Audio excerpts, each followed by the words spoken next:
If you're working on any type of foundation project, you're doing some footings, some piers, some foundation walls, just make sure you get the right grade of rebar, because depending on what you get, could require you to install more of it. So like grade 60 would then be stronger than grade 40, or number 5 is thicker than number 4. Number 4 is typically 1/2 inch.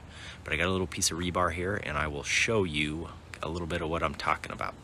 So here's a little piece of rebar. This is number 4. It's 1/2 inch. It's most common, but you can see it's grade 60. Well, if you ended up with one that's grade 40, well, it's not as strong, and based on what your plans call for, you may have to install more of it than you would this, or you might have to install more number 4 than you would number 5, which is thicker.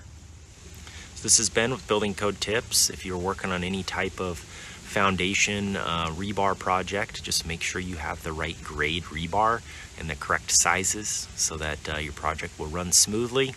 I'm glad that you made it through this video. If you have any questions, feel free to shoot some comments below, and hit the subscribe button for more.